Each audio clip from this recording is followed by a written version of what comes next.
That time check was brought to you by ACS Manufacturing Corporation, ISO certified world-class quality. ACS Santon Plus Herbal Capsule. Ako si Jessa, 25 years old. Dati may leukemia ako. Kasabay sa pag-take ko ng aking mga gamot, ang Santon Plus Herbal Capsule. Ang laking tulong talaga ng Santon Plus. And finally, I'm a leukemia survivor. Santon Plus. Mabibili sa mga butika. Goodbye to me, Masya. Hello, Bright Bar Blue.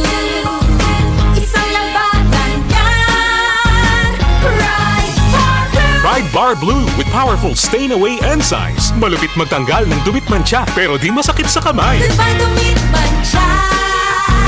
Hello, Bright Bar Blue.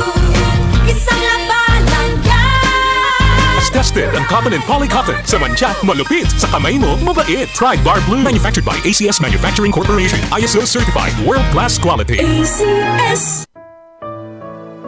Pagbasa sa Aklat ng Kawikaan, Kabanata 13, Talata 1 hanggang 25. Ang anak na may unaway nakikinig sa kanyang ama, ngunit walang halaga sa palalo ang paalala sa kanya. Natatamo ng mabuti ang bunga ng kanyang kabaitan, ngunit ang ninanasan ng masama ay puro karahasan. Ang maingat magsalita ay nag-iingat sa kanyang buhay, ngunit ang taong madaldal ay nasasadlak sa kapahamakan. Ang tamad ay nangangarap ngunit hindi natutupad, ang hangarin ng masikap ay laging nagaganap. Ang taong matuwid ay namumuhi sa kasinungalingan, ngunit ang salita ng masama ay nakakahiyang pakinggan. Ang mabuti iniingatan ng kanyang katuwiran, ngunit ang masamay ipinapahamak ng likong pamumuhay. May taong nagkukunwang mayaman subalit wala naman, ngunit ang iba'y nag-aayos mahirap bagaman sila ay mayaman.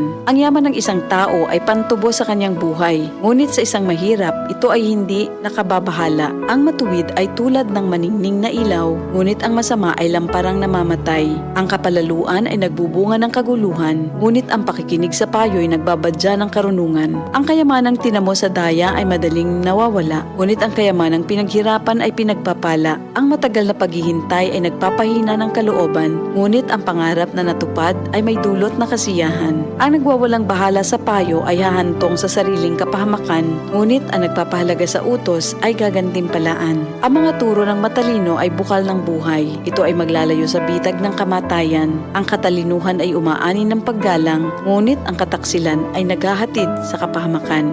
Ang katalinuhan ng isang tao ay nakikita sa kanyang gawa. Sa kilos ay nakikilala ang taong walang unawa. Ang masamang tagapagbalita ay lumilikha ng kaguluhan, ngunit ang mabuting tagapamagitan ay lumulutas ng alitan. Kahihiyan ng kasasadlakan ng hindi nakikinig sa saway, ngunit ang tumatanggap ng payo ay mag-aani ng karangalan. Ang pangarap na natupad ay may dulot na ligaya, ngunit ayaw iwan ng masama ang kasamaan niya. Ang nakikisama sa may unawa ay magiging matalino, ngunit ang kasama ng mangmang ay masusuong sa gulo. Ang hinaharap ng masama ay kahirapan sa buhay, ngunit sagana ang pagpapalang sa matuwid ay naghihintay. Ang matuwid ay nag-iiwan ng pamana hanggang sa kaapu-apuhan, at sa matuwid na uuwi ang naipon ng isang makasalanan. Ang bukid ng mahihirap may pangakong kasaganaan, ngunit ito'y nasasayang dahil sa kawalan ng katarungan. Mapagmahal na magulang, anak ay dinidisiplina. Anak na di napapalo, di mahal ng magulang.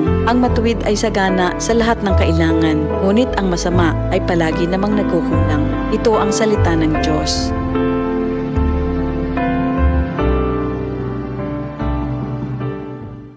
DCXL News, ang himpilan ng RMN.